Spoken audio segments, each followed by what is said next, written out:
A familiar landscape in Cameroon's eastern region. This part of the country is known as El Dorado, an expanse of mud ponds and artificial lakes. In this open-cast mine, hundreds of artisanal miners are working in waters soiled by mercury, without any protection. Among them, dozens of children, including girls, sometimes younger than 5. Child labor is illegal, but tolerated here, and it's in full view of everyone. This part of the site, operated by a Chinese company, has been abandoned to residents, but we aren't allowed to film here any longer or to talk to any of the young miners. Not far from there, we meet Ruth, one of the young miners here. That morning, like all mornings, the 14-year-old did not go to school. She spends her days in this hole, 7 meters deep. To get the best gold gram, Ruth works alongside another teenager who goes deep down into this dark underground tunnel. It is several kilometers long and can collapse at any time.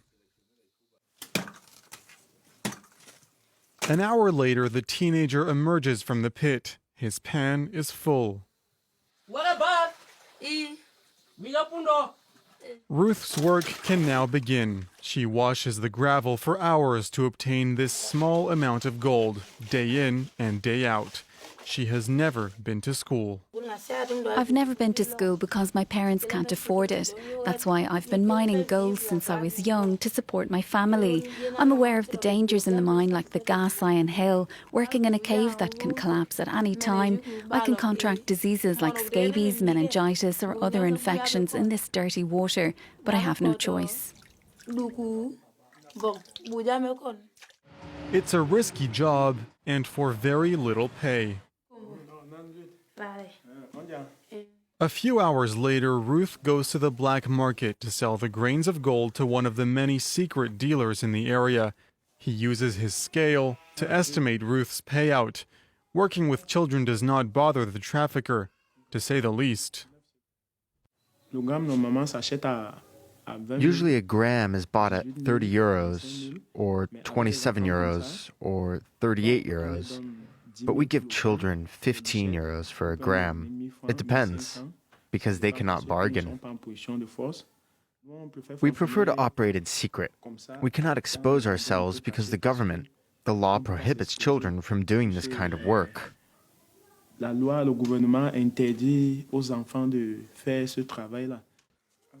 Ruth leaves after selling 9 milligrams of gold for about 2 euros, 30 to 60% less than what an adult could have bargained for.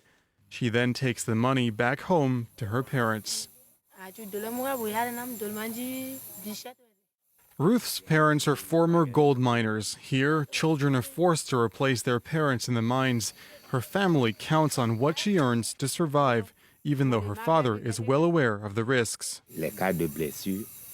People get wounded in the mines. Let's not even talk about malaria, where you spend the whole day in the water. There are so many dangers and risks. But if you stay in the village, you won't find any gold. So searching for gold is how our daughter survives. Her mother also worked the mines, and so did I. But now we're tired. We're too old for that.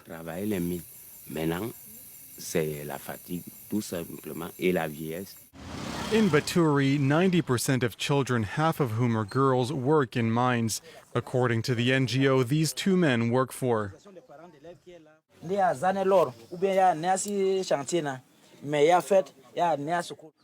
Thomas and Junior have been fighting for miners to go back to school for several years. Their priority is to educate parents on the importance of school. Parents prefer to send young girls of school age to mines rather than sending them to school. Therefore, our duty as an NGO is to educate them so they can stop this practice and take up their responsibilities, because education is a fundamental right for their children. A few kilometers away, a different kind of lesson is taking place. School children are teaching their parents about the importance of education.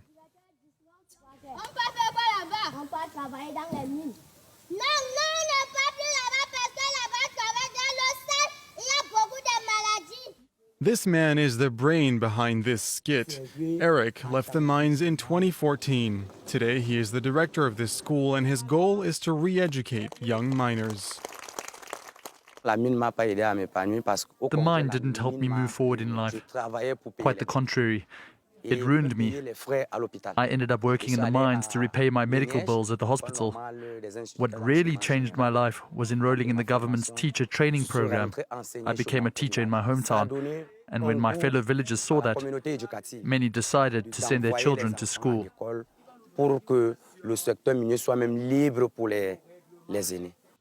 About 100 children have enrolled in this school, but thousands still work in the mines. Education remains low on the list of priorities here, in a region which produces some 700 kilograms of gold each year.